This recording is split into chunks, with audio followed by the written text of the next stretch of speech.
아브라함의 아내 사레는 출산하지 못하였고 그에게 한 여종이 있으니 애굽 사람이요 이름은 하갈이라.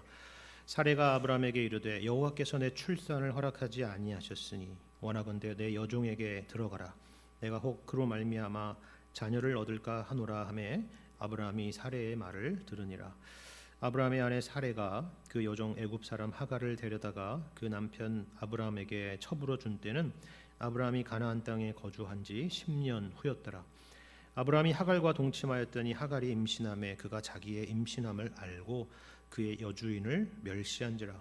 사레가 아브라함에게 이르되 내가 받는 모욕은 당신이 받아야 옳도다. 내가 나의 여종을 당신의 품에 두었거늘 그가 자기의 임신함을 알고 나를 멸시하니 당신과 나 사이에 여호와께서 판단하시기를 원하노라.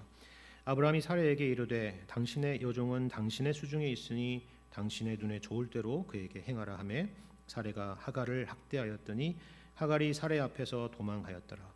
여호와의 사자가 광야의 샘물 곁 곧 술길 샘 곁에서 그를 만나 이르되 사레의 여종 하갈아 내가 어디서 왔으며 어디로 가느냐. 그가 이르되 나는 내 여주인 사레를 피하여 도망하나이다. 여호와의 사자가 그에게 이르되 내 여주인에게로 돌아가서 그 수하에 복종하라. 여호와의 사자가 또 그에게 이르되 내가 내 씨를 크게 번성하여 그 수가 많아 셀 수 없게 하리라. 여호와의 사자가 또 그에게 이르되 내가 임신하였은즉 아들을 낳으리니 그 이름을 이스마엘이라 하라. 이는 여호와께서 내 고통을 들으셨음이니라. 그가 사람 중에 들나귀 같이 되리니 그의 손이 모든 사람을 치겠고 모든 사람의 손이 그를 칠지며 그가 모든 형제와 대항해서 살리라 하니라. 하갈이 자기에게 이르신 여호와의 이름을 나를 살피시는 하나님이라 하였으니 이는 내가 어떻게 여기서 나를 살피시는 하나님을 배웠는고 함이라. 이러므로 그 샘을 브엘라의 로이라 불렀으며 그것은 가데스와 베렛 사이에 있더라. 하갈이 아브라함의 아들을 낳음에 아브라함이 하갈이 낳은 그 아들을 이름하여 이스마엘이라 하였더라. 하갈이 아브라함에게 이스마엘을 낳았을 때 아브라함이 86세였더라. 아멘. 오늘 우리가 함께 읽은 본문의 말씀은 아브라함의 가정에 일어났던 슬픈 이야기입니다. 아브라함의 아내 사라가 끝내 자식을 낳지 못하고 마침내 하갈이라는 여종을 통해서 임신을 하게 되었는데 이것이 결국 그 가정의 갈등의 씨앗이 되었죠. 하갈은 사라를 멸시했고 사라는 이에 대해 모욕감을 느꼈습니다. 그리고 둘 사이에 있던 아브라함은 무책임했죠. 급기야 사라는 하갈을 학대했고 하갈은 견디다 못해서 도망하게 됩니다. 그런데 그 길 가운데 여호와의 사자가 하갈에게 나타나서 그를 돌이키는 내용이 바로 오늘 본문의 내용입니다. 전체적으로 참 어두운 내용이죠. 특히 전반부의 내용은 참 어두운 내용입니다. 하나님에 대한 불신이 있고 배우자에 대한 원망이 있고요. 또 서로 간에 멸시와 그리고 모욕과 학대가 있습니다. 어쩌다가 한 믿음의 가정이 이와 같이 되어버렸을까요? 이게 과연 우리가 알던 아브라함의 가정에서 벌어졌던 일이 맞습니까? 우리는 이런 생각이 들 수밖에 없는 것이죠. 우리가 성경을 하나님의 말씀으로 믿을 수 있는 여러 이유 중에 하나가 저는 사실 바로 이 부분에 있다라고 생각을 합니다. 성경은요 그 어느 것도 숨기거나 과장하거나 왜곡하지 않습니다. 사실 우리는 둘째치고 유대인들의 입장에서 보자면 이 16장 본문의 말씀은 차라리 기록되지 않는 것이 훨씬 나았을 것입니다. 아브라함이 누굽니까? 아브라함은 그들의 육신의 조상이자 그리고 믿음의 조상이죠. 그런데 오늘의 본문의 이 아브라함의 모습은 전혀 그 이름에 걸맞지 않은 그런 모습이 나타나고 있기 때문입니다. 더군다나 여러분이 지난주일의 말씀을 기억하신다면은 이것은 정말 충격적인 모습이죠. 하나님께서 분명히 아브라함에게 뭐라고 말씀하셨느냐면 내 몸에서 날짜가 내 상속자가 되리라 라고 그렇게 말씀을 하셨습니다. 그런데 그것도 부족해서 그 약속도 부족해서 아브라함의 믿음을 붙들어 주시기 위해서 하나님께서 아브라함과 언약까지 체결하시지 않았습니까? 더군다나 그에게 아주 먼 미래의 이야기를 펼쳐 보이시면서 말씀하신 분이 하나님이셨습니다. 그런데 어떻게 이 15장에서 16장으로 넘어가자마자 아브라함의 가정은 이처럼 망가져 버릴 수 있었느냐 하는 것입니다. 우리는 여기서 한 가지 중요한 교훈을 얻게 됩니다. 그건 뭐냐면 한 인간의 위대함이라고 하는 것은 한 인간에게 있지 않고 그를 붙드시고 인도하시는 하나님에게만 있다라는 사실입니다. 아브라함을 향했던 우리의 눈길을, 행여나 아브라함을 바라보고 있던 우리의 시선을 하나님께서는 이 말씀을 통해서 하나님을 향하게 만드는 것이죠. 이것이 바로 오늘 본문 말씀의 중요한 교훈입니다. 물론 한편으로는 이 아브라함과 사라가 이해되는 측면이 있습니다. 두 가지 이유 때문에 그런데요. 여러분 먼저 이 시간을 한번 보시길 바랍니다. 오늘 본문은 이것을 우리에게 분명히 보여주고 있는데 여러분 3절 하반절을 보시면 뭐라고 되어 있냐면 이때가 아브라함이 가나안 땅에 거주한 지 10년 후라고 분명히 기록하고 있습니다. 저는 이 표현에서 지금 이 성경에서 아브라함을 단지 코너에 몰아놓고 비난을 쏟아부으려고 하는 그런 목적만 있지 않다는 것을 저는 확인하게 되었습니다. 여러분 여기 이 10년이라고 하는 것은 당연히 아브라함이 처음에 하나님으로부터 약속을 받고 가나안 땅에 정착하게 된 지가 10년이다라는 그런 의미입니다. 여러분 10년이라고 하는 게 결코 짧은 세월이 아니죠. 긴 시간입니다. 더군다나 다른 약속도 아니고 그의 몸을 통해서 날 후손에 대한 약속이라고 한다면 이 10년이라고 하는 것은 정말 큰 것입니다. 지금 아브라함이 20대에서 30대가 됐다는 얘기가 아니잖아요. 그렇죠.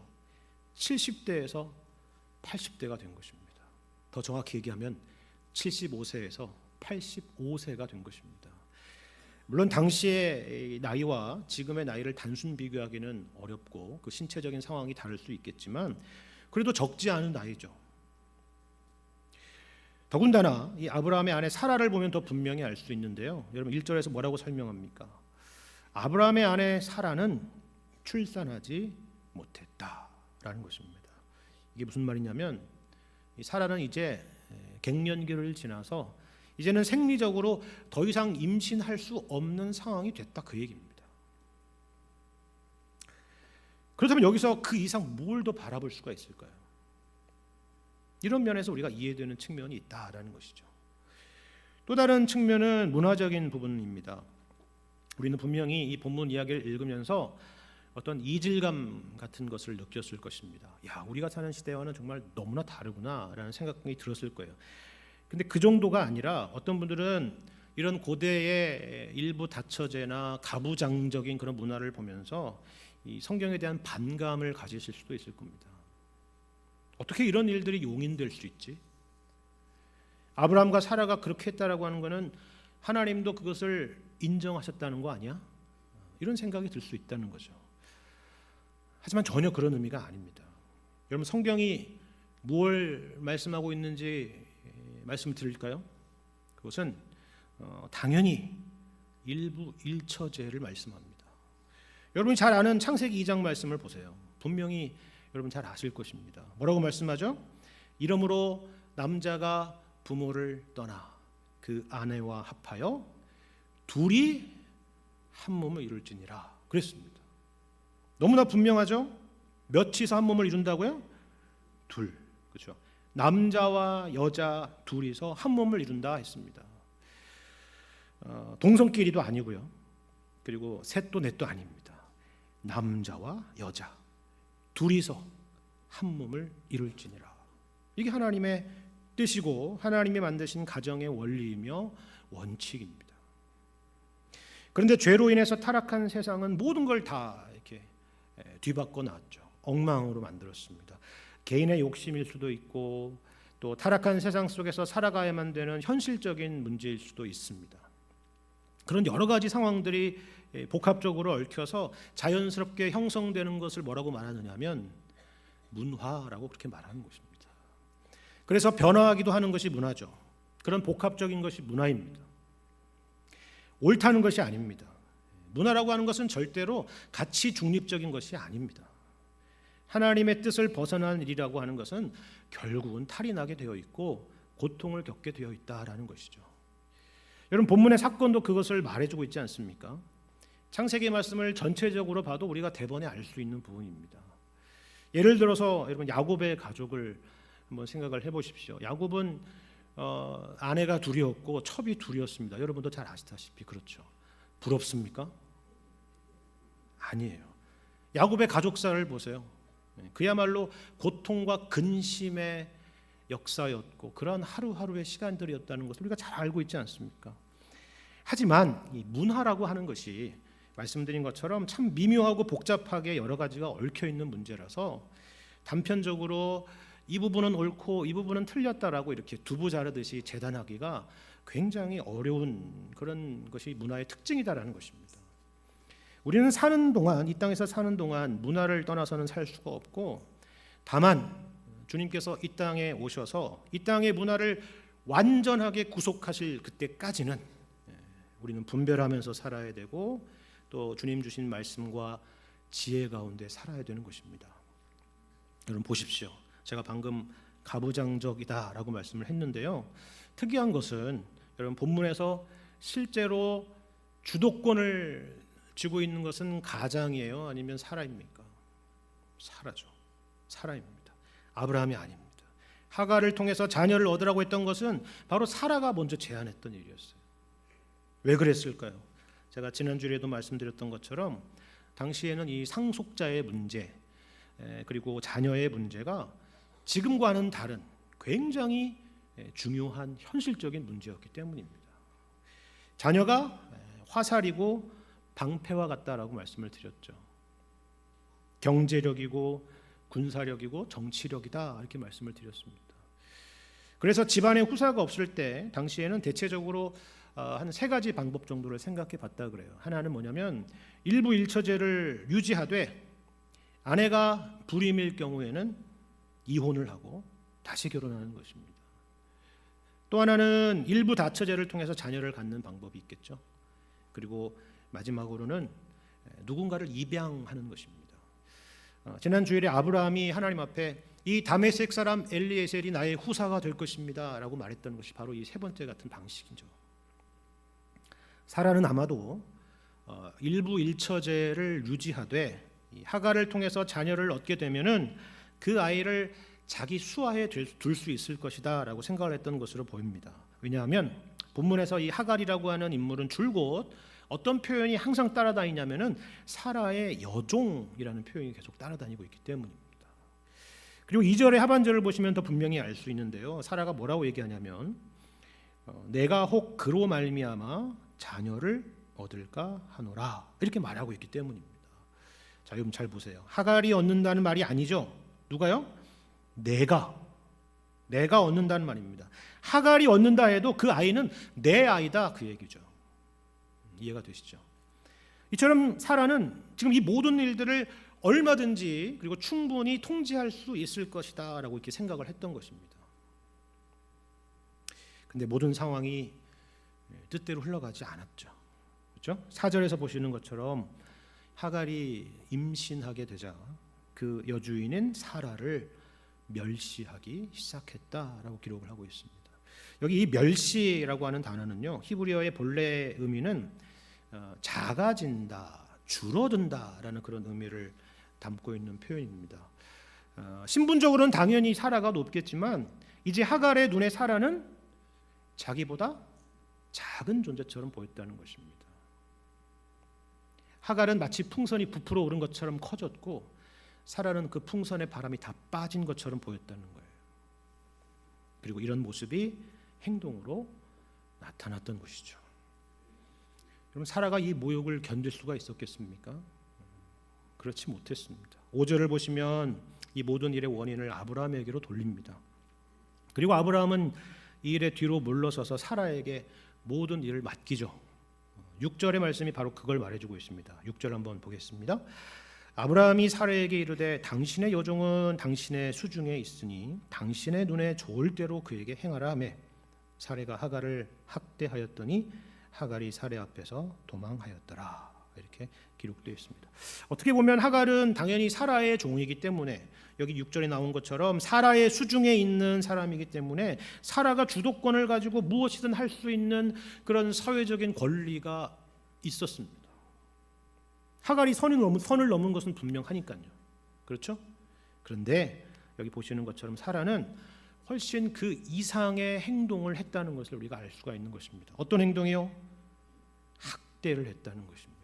여러분 여기 6절에 이 학대했다라고 하는 단어가 어떤 단어인지 아시겠습니까? 우리가 지난주에 살폈는데 오늘 본문의 바로 앞장에 있는 15장 13절에 등장하는 단어와 동일한 단어입니다. 어떤 말씀이냐면 15장 13절을 보면 이렇게 말씀하죠.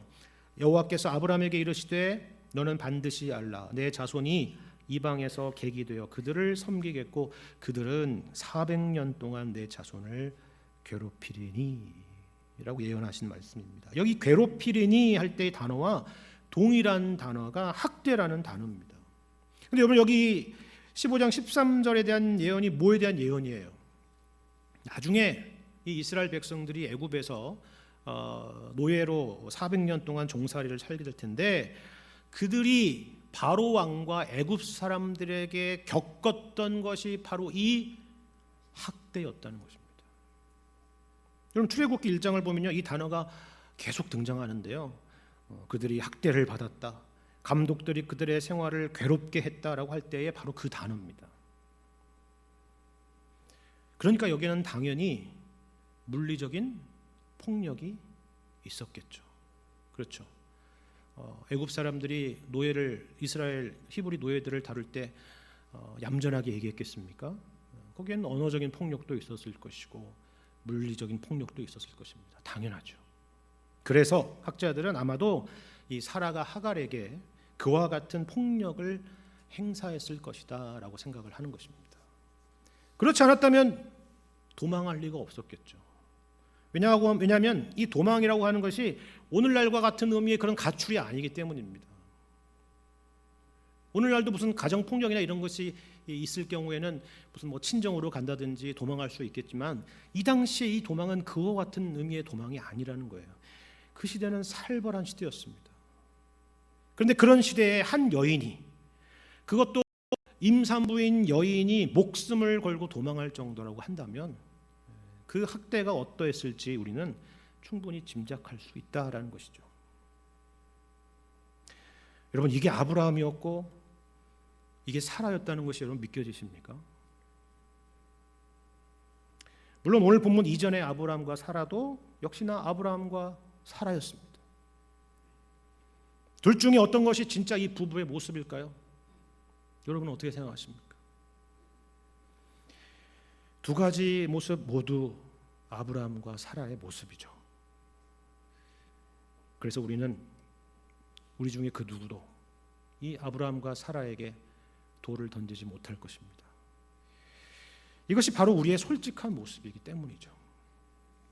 분명히 어제는 은혜 받고 성령 충만한 모습의 그런 모습이었던 것이 나였는데 오늘의 나는 전혀 다른 사람, 아니 진짜 추하고 못난 본래의 모습이 드러나서 스스로도 충격을 받고 놀라신 적이 있지 않습니까?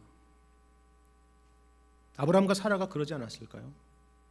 저는 그랬다고 생각을 합니다. 왜냐하면 결국은 되돌아왔던 하갈을 내치지 않고 받아들였기 때문입니다. 이 모습도 저 모습도 아브라함과 사라고 우리의 모습입니다. 살다 보면 때로는 우리가 선택한 선택이 잘못된 선택일 때가 있습니다.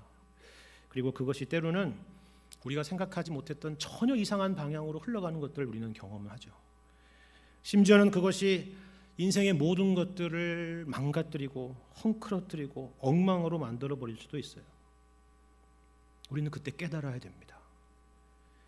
우리가 얼마나 무지하고 어리석은 존재인지, 그리고 우리가 얼마나 지혜가 없는 자들인지를 우리는 확인해야 되는 것입니다. 그것이 바로 하나님께서 우리 인생 가운데 성공만이 아니라 실패도 허락하시는 이유인 것입니다. 우리를 낮아지게 하고 겸손하게 하는 것이죠. 주님을 의지하게 하는 것입니다. 그리고 무엇보다도 하나님께서는 이 모든 일들을 통해서 합력하여 선을 이루시기 때문입니다.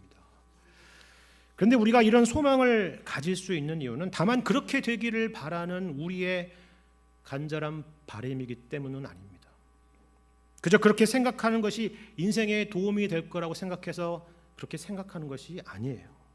이것을 보여주는 말씀이 바로 이어지는 내용의 말씀입니다. 우리는 여기서 우리의 근본적인 문제가 무엇이고 우리의 궁극적인 만족과 해답이 무엇인지를 볼 수가 있습니다. 여러분이 7절 이하의 내용을 보시면 하나님의 관심이 이 아브라함과 사라에게만 있는 것이 아니라는 것을 우리가 알게 되죠. 갑작스럽게 이 여호와의 사자가 등장해서 지금 도망하고 있는 하갈을 만나는 장면입니다.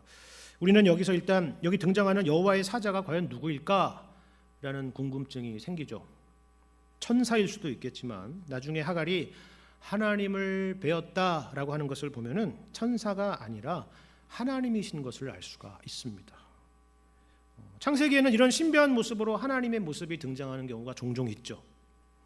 그래서 학자들은 바로 이 하나님이 성육신 이전의 예수님이 아니겠나 이런 생각을 하기도 하는 것입니다.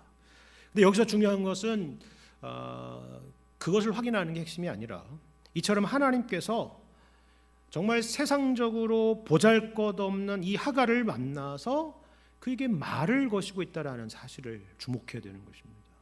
이건 마치 뭐랑 비슷하냐면요, 우리가 요한복음 4장의 말씀을 보면 예수님께서 사마리아 땅을 지나가시다가 수가성의 여인을 만난 것과 같은 것입니다. 흥미로운 것은 이 창세기 말씀이 기록되고 있는 이 당시에 고대 근동의 모든 문헌들을 지금까지 연구해서 조사해 보면은 이런 일은 성경 외에는 없다는 것입니다.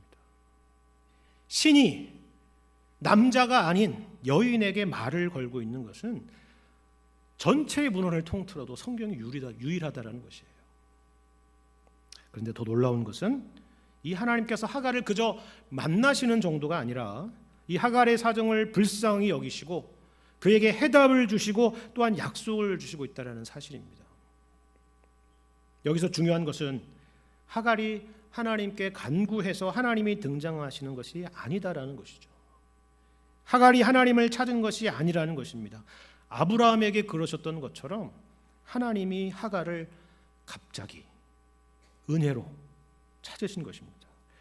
그런데 이 하갈에게 나타나신 하나님이 어떤 하나님으로 묘사되고 있는지를 한번 주목해서 보십시오. 그럼 11절을 보시면 그가 아들을 낳을 것인데 그 이름을 이스마엘이라 하라고 이렇게 말씀을 하시죠. 그 이유는 여호와께서 내 고통을 들으셨기 때문이다 라는 것입니다. 하나님은 들으시는 하나님이다, 그런 의미죠. 그리고 여러분 13절도 한번 보세요. 들으시는 하나님일 뿐만이 아니라 뭐라고 되어 있습니까? 하갈이 자기에게 이르신 여호와의 이름을 나를 살피시는 하나님이라 이렇게 했다고 말씀하고 있습니다. 어떤 하나님이요? 자기에게 말씀하시는 하나님, 그리고 자기를 살펴보시는 하나님이라는 것입니다. 그럼 이게 중요한 것입니다. 다시 말해서 하갈을 만나신 하나님은 고통을 들으시고 그에게 말씀하시고 그리고 살펴보시는 하나님이시다라는 것입니다. 이러한 하나님이 바로 하갈의 문제와 사라의 문제와 그리고 이 가정의 문제와 그리고 우리 모두의 문제의 궁극적인 해답이다라는 것입니다. 이걸 좀 더 구체적으로 말씀드리면 이런 거예요. 여러분, 본문에서 사라와 하갈이 겪었던 일이 무엇입니까? 여러분, 똑같지 않습니까? 사라는 자신이 하갈의 주인이라고 하는 우월감과 더불어서 자식이 없음으로 인한 불만과 원망의 마음이 있습니다. 그럼 하갈도 마찬가지죠. 주인에게 없는 자녀를 가졌다는 것으로 우월감을 가지고 사라를 멸시하고 있었지만 이내 그 일로 인해서 학대와 고통을 당하고 있었습니다. 무엇이 이 두 여인의 마음의 중심에 있었는지를 보여주는 것입니다. 모양은 다르지만 똑같은 것이에요. 여기서 강조하는 우리의 근본적인 문제라는 게 뭐냐면 결국은 소유의 문제가 아니라 신앙의 문제라는 것입니다. 이 모든 문제는 결국 그들의 마음 가운데 하나님이 중심에 계시지 않았기 때문이다라는 것을 보여주는 것입니다. 우리 인생의 중심에 하나님 대신에 그 무엇인가를 하나님의 자리에 세운다면 우리도 사라와 하갈과 같다라는 것입니다. 그리고 만일에 우리가 그렇게 살아간다면 우리 인생은 그 누구라도 이처럼 불행해질 수밖에 없다라는 거예요. 사라도 불행하고 하갈도 불행하죠. 이것이 바로 오늘 본문에서 강조하는 말씀입니다. 여러분 생각해 보십시오. 하갈은 무엇 때문에 교만해졌고 무엇 때문에 사라를 멸시했습니까? 그리고 사라는 왜 반대로 하갈을 학대했습니까? 똑같은 이유 아니에요? 똑같은 이유죠. 사라든 하갈이든 모두 그 자녀라고 하는 존재가 하나님의 선물이 아니라 하나님의 자리에 있었기 때문입니다. 그것이 인생의 목적이고 만족이고 모든 것이기 때문이죠. 사라와 하갈에게는 자녀가 그와 같은 것이었다면 오늘날 우리에게는 또한 서로 다를 것입니다. 그것이 물질일 수도 있고 명예일 수도 있고 권력일 수도 있고 우리가 소원하고 소원하는 그 어떤 것이 될 수도 있겠죠. 여러분 흥미로운 것은요, 오늘 본문의 16장 말씀을 여러분 잘 읽어보시면은 이게 아담과 하와가 에덴 동산에서 선악과를 먹게 되었던 창세기 3장 말씀을 연상시킨다라는 것입니다. 표현들이 다 그렇다는 거예요. 예를 들면 아브라함이 사라의 말을 들은 것도 그렇고요, 그렇죠? 하갈을 아브라함에게 첩으로 주었다라는 표현도 그렇다는 것입니다. 다시 말해서 이 사건은 창세기 3장의 슬픈 그림자다라는 것이죠. 우리가 사실 다 그 죄의 짙은 그림자 가운데 있다는 사실입니다. 여러분 에덴 동산에서 아담과 하와의 유혹의 본질이 무엇이었습니까? 하나님과 같이 되려고 한 것이죠. 왜 하나님과 같이 되려고 했습니까? 당연히 그것이 더 좋아 보였기 때문입니다. 하나님이 허락하신 지금의 모습에 감사하고 만족하는 것이 아니라 그것이 더 좋아 보였기 때문이에요. 그래서 마침내 그렇게 했죠. 하지만 그 이후의 인생은 우리가 알다시피 오히려 더 불행해지지 않았습니까? 무슨 말인지 아시겠습니까? 우리 인생 가운데 여전히 깊이 드리워진 이 죄의 그림자는 현재에 대한 불만족에서 비롯된다라는 것입니다. 그리고 그 이유는 그 무언가가 하나님의 자리를 우리 가운데 차지하고 있었기 때문이라는 것이죠. 그런데 문제는 이처럼 우리 인생 가운데 하나님 외에 그 무언가가 하나님의 자리에 있게 된다면 우리 인생은 이처럼 망가지고 헝클어지고 불행해진다라는 것입니다. 여러분 9절 말씀을 잘 보십시오. 하나님께서 하갈에게 어떤 말씀을 주고 계십니까? 뭐라고 하죠? 내 여주인에게로 돌아가서 그 수하에 복종하라 라고 합니다. 아니 방금 하나님께서 하갈을 은혜로 만나주시고 그를 격려하시고 위로하시는 하나님이신데 이게 무슨 말이에요 이게? 여러분 이 말씀이 납득이 되세요? 지금 다시 주인 사라의 학대로 돌아가라는 말씀입니까? 이건 아니지 않습니까? 우리는 그렇게 생각을 하게 되는 것이죠. 그런데 여러분 이 말씀은 전혀 그런 의미가 아닙니다. 이 말씀은요, 하갈 너의 존재라고 하는 것은 사라의 여종이라고 하는 그 현실의 상황에 있지 않다라는 것입니다. 오히려 하나님께서 하갈을 찾아와서 만나주신 것, 하갈의 하나님이 되어주신 것, 여기에 바로 너의 인생에 진정한 의미와 복이 있다라고 말씀을 하시는 거예요. 아들을 임신했다는 것으로 교만해질 필요도 없고 사라의 여종이라는 것으로 스스로 비참하게 여길 필요도 없다라는 거예요. 그런 것들이 너를 대단하게 만드는 것도 아니고 반대로 너를 무가치하게 만드는 것도 아니다라는 것입니다. 중요한 것은 하나님이 나의 하나님이시라는 것, 나의 고통을 언제나 듣고 계시고 나에게 말씀하고 계시고 나를 언제나 살펴보고 계신다라는 것을 아는 것이 중요하다라는 것입니다. 무슨 말씀인지 아시겠죠? 무슨 말씀인지 아시는지 모르시는지 응용 문제를 하나 풀어보시면 됩니다. 오늘 본문에 응용 문제가 있습니다. 여러분 이런 맥락에서 12절 말씀을 보세요. 너무나 이상한 말씀입니다. 하갈이 낳게 될 이스마엘의 장래에 대한 하나님 말씀인데요. 뭐라고 말씀합니까? 그가 그 이스마엘이 사람 중에 들나귀 같이 되리니 그의 손이 모든 사람을 치겠고 모든 사람이 그의 손을 칠지며 그가 모든 형제와 대항해서 살리라. 말씀하셨습니다. 여러분 이게 어떤 의미인지 아시겠습니까? 뭔가 지금 하갈을 위로하고 격려하는 맥락 가운데서 전혀 어울리지 않는 말씀 같아 보이죠. 너의 아들의 전망은 밝을 거야 이렇게 얘기해 줘야 좋잖아요.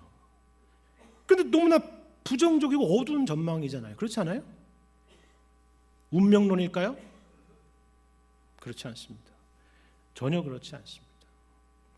우리는 하나님께서 굳이 이런 말씀을 하지 않으셔도 사실 이스마엘이 태어나서 어떤 인생의 길을 걷게 될 것인지가 훤히 보이지 않습니까?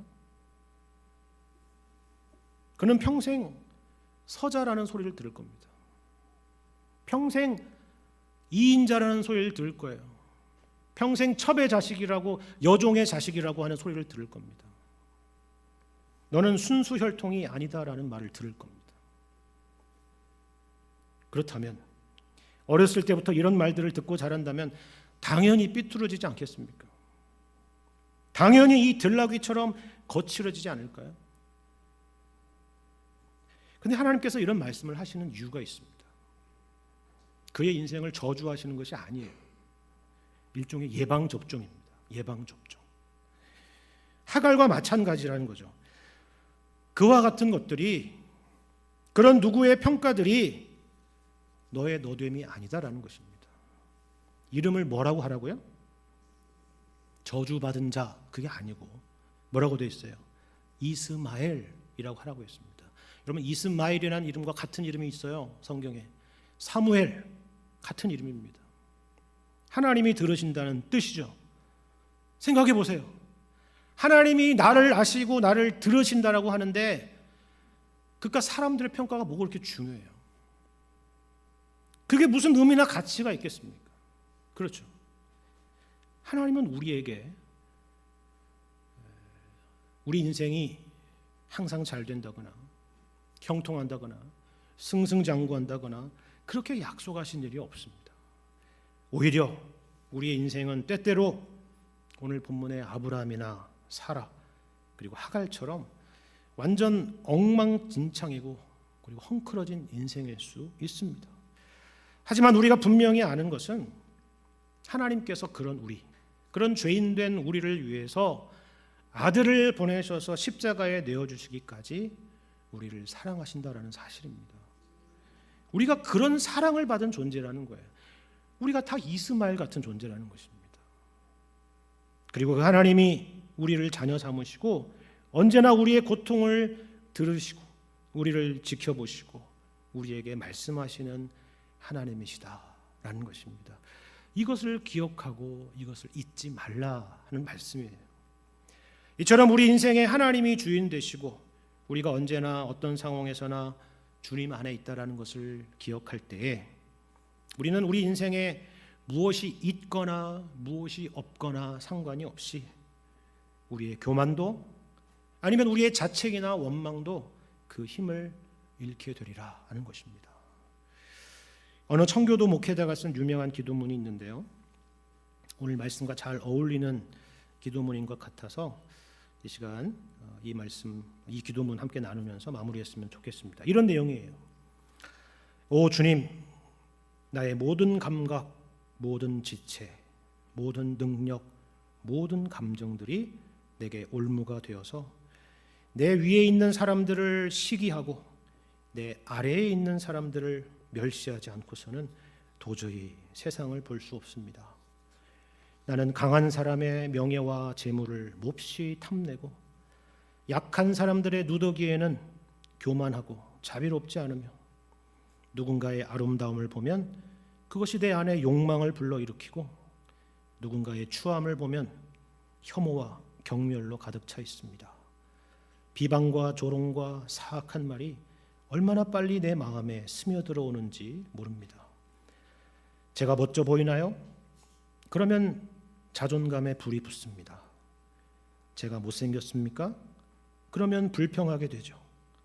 저에게 재능이 있나요? 그러면 다른 사람들의 박수를 갈망합니다. 제가 무식합니까? 그러면 저는 제가 가지지 못한 것들을 경멸합니다. 저에게 권력이 주어졌습니까? 그러면 저는 이 신뢰를 쉽게 남용하고 내 뜻대로 나를 위한 법을 만들고 다른 사람을 배려하지 않고 오로지 내 이익만을 위해서 그렇게 합니다. 제가 다른 사람들보다 열등한 존재입니까? 그러면 저는 다른 사람의 우월함을 얼마나 질투합니까? 제가 부자입니까? 그러면 저는 얼마나 거만하고 교만해지는지 모릅니다. 이런 기도예요. 어떻습니까? 이것이 바로 사라의 모습이고 하갈의 모습이고 그리고 무엇보다도 우리의 모습이죠. 우리 주님의 은혜를 구하며 나가길 원합니다. 이 세상의 어떤 것도 하나님의 자리에 있지 않도록 오직 우리를 사랑하사 예수님을 십자가에 내어주시기까지 사랑하신 그 하나님이 우리의 인생의 주인이요 목적될 수 있기를 구하며 나아갈 수 있기를 바랍니다. 그것이 진정으로 우리를 자유롭게 하고 행복하게 할 것입니다. 언제나 우리의 고통을 들으시고 우리를 살피시며 그리고 우리에게 언제나 말씀하시는 그 하나님을 늘 섬기며 사랑하시며 순종하시는 여러분과 제가 되기를 주님의 이름으로 간절히 축원합니다.